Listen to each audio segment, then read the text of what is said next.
Magandang araw mga bata.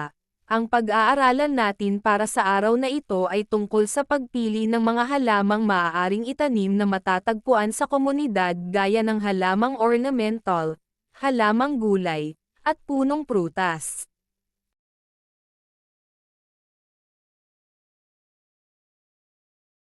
Mga kasanayan, na isasagawa ang pagtatanim ng piniling halaman sa natural na pamamaraan ng may pag-iingat. Mga layunin. Una, natutukoy ang kaibahan ng halamang ornamental, halamang gulay at punong prutas at ikalawa, natutukoy ang mga halimbawa ng halamang ornamental, halamang gulay, at punong prutas na matatagpuan sa komunidad.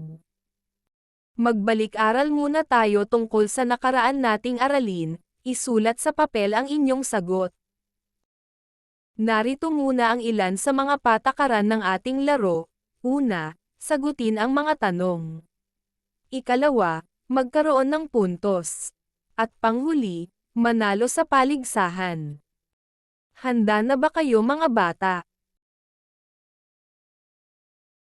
Unang tanong, ito ay proseso ng pag-aayos o paghahanda ng lupa sa pamamagitan ng pagbukas, pag-angat, paggawa ng pagtataniman.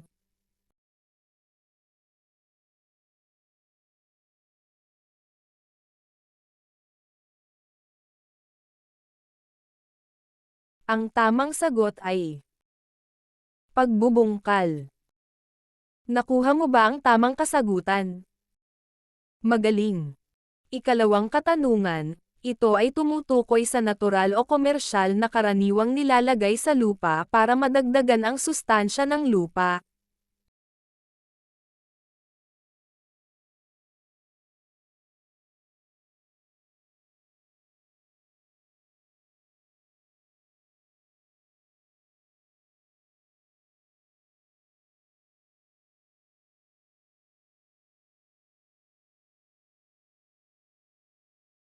Ang tamang sagot ay abono. Nakuha mo ba ang tamang kasagutan? Magaling. Ikatlong katanungan, ito ang nagbibigay ng suporta sa mga gumagapang na mga pananim.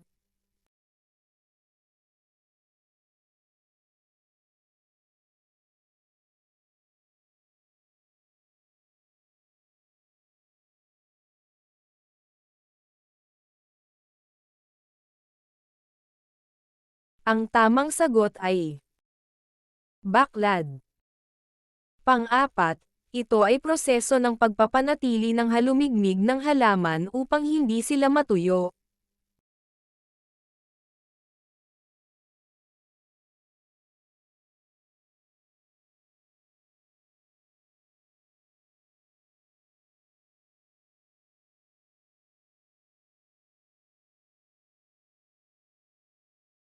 Ang tamang sagot ay pagpapatubig.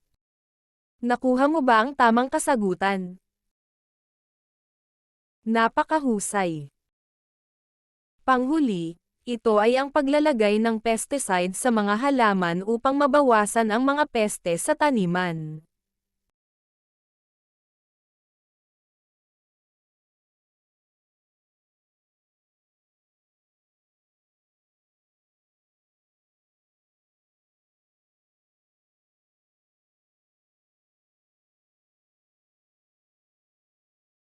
Ang tamang sagot ay pagpuksa sa mga peste. Ilan ang nakuha mong iskor mga bata? I-comment sa ibaba ang inyong iskor.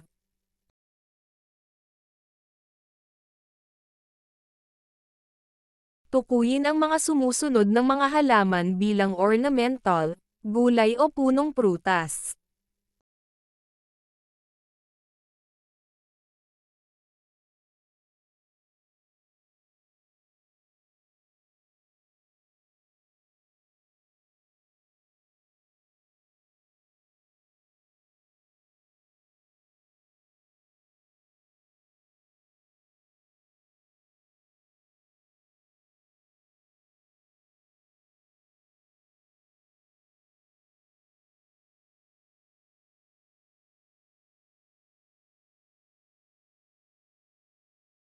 Ang halamang ornamental ay mga halaman na namumulaklak o hindi na karaniwang ginagawang dekorasyon sa loob ng bahay o ginagamit sa landscape gardening.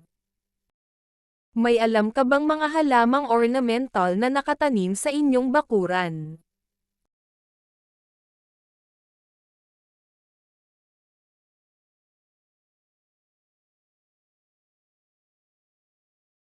Ang halamang gulay ay mga halaman na karaniwang iniuulam o isinasahag sa ating ulam. Ano-anong gulay ang kinakain mo?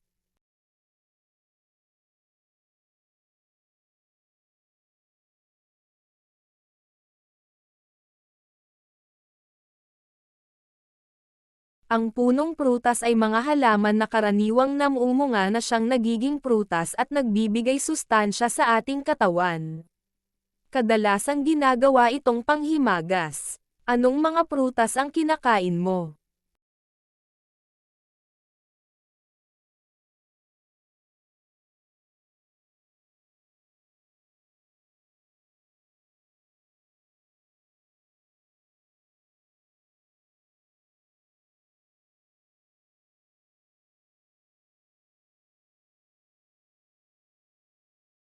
Ang halamang ornamental ay kadalasang nakikita nating pangdekorasyon sa ating tahanan dahil sa mga matitingkad na kulay ng kanilang mga bulaklak o magaganda nilang mga dahon. Ilan sa kanila ay mga halamang dahon, halamang namumulaklak, halamang palumpon, at halamang baging. Ilan sa mga ito ay ilang-ilang, banaba, mayana, morning glory, sampagita, San Francisco, santan, lemongrass, lotus, water lily, gumamela, bougainvillea, cactus. Ang mga halamang gulay ay kadalasang nating inuulam o isinasahag sa ating ulam. Maaari ito ay dahon gulay, bulaklak na gulay, bungang gulay, at halamang ugat. Ang ilang halimbawa ng dahon gulay ay alugbati, kangkong, ampalaya, kulitis, pako, malunggay. Ang mga bulaklak na gulay naman ay kalabasa, himbabaw, katuray, latok. Ang mga bungang gulay naman ay kalabasa, patola, upo, talong, ampalaya, sili, okra. Ang mga halamang ugat naman ay bawang, sibuyas, luya, gabi, at iba pa. Ang punong prutas ay kadalasang lumalaki, namumulaklak at namumunga. Ang bunga nito ay kadalasang nagbibigay sa atin ng pagkain. Ang ilan sa mga ito ay santol, mangga, chiko, rambutan, lansones, durian, langka, abokado at duhat.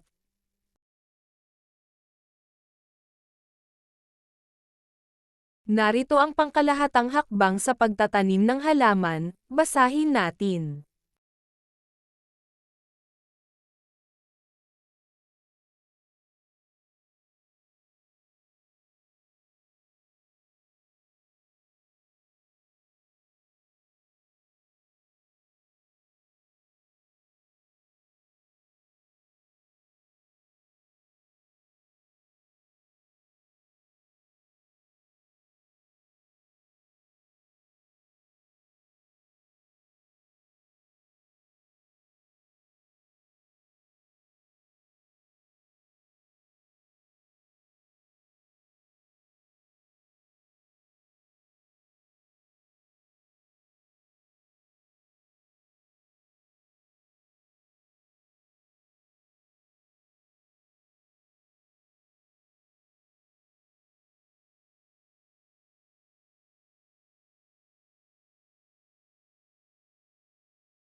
Gawin natin ang ikalawang gawain, sundin ang mga panuto sa pagsasagawa ng aktibidad sa pagtatanim.